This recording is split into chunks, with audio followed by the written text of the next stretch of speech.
or to the dense jungles of the south to meditate or set up their ashrams, hermitages, which really were centers of learning. In the medieval period, people were tourists because of their religion, whereas today they are tourists because tourism is their religion.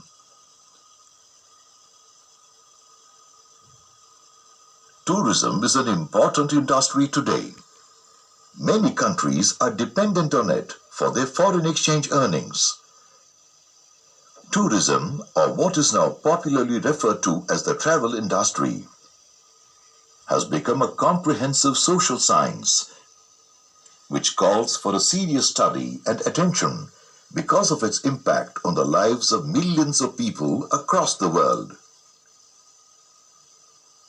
Among the developing countries, India was one of the first to realize the potential of tourism as a tool of economic growth.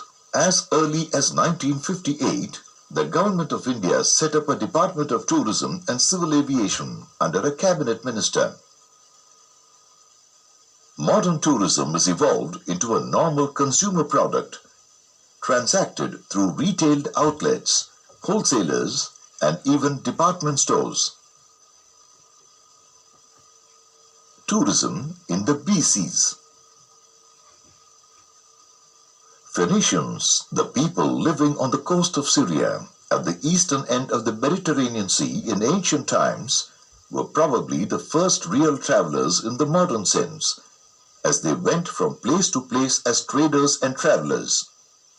Perhaps the invention of the wheel about 5,000 years ago and the invention of money by the Sumerians of Babylonia led to the development of trade in general and travel in particular. As early as the 3rd millennium BC, Egypt was a popular place for people across the world then. There are references to the Babylonian king Shulgi, who ruled Egypt 4,000 years back, and is said to have boasted that he protected roads, built gardens and rest houses for travelers. The ancient Greeks traveled short distances in small boats.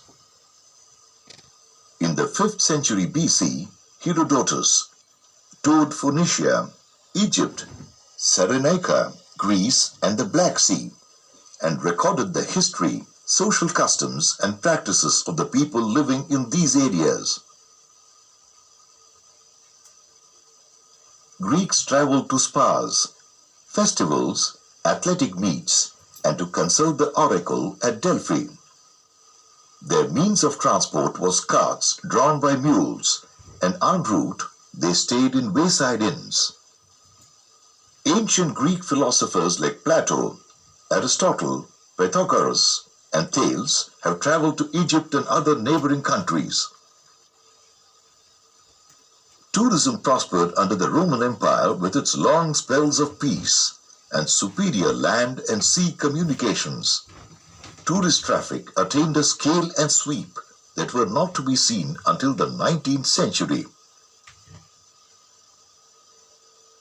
Travel patterns in the Roman period. Romans probably were the first pleasure travelers in the world.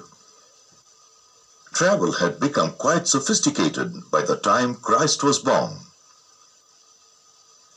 The Romans traveled to see the temples in the Mediterranean region and the pyramids of Egypt.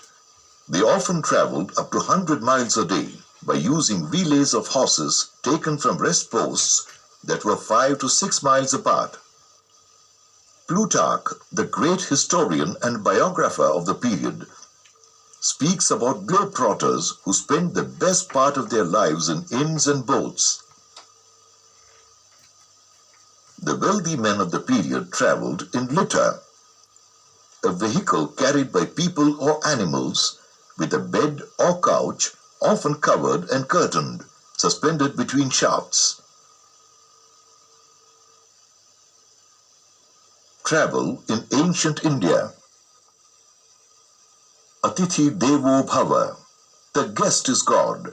This ancient Sanskrit saying best sums up the rich tradition of India. which has welcomed visitors with open arms without any reservation or hostility, true to the syncretic spirit of its people, and the composite culture it has nurtured.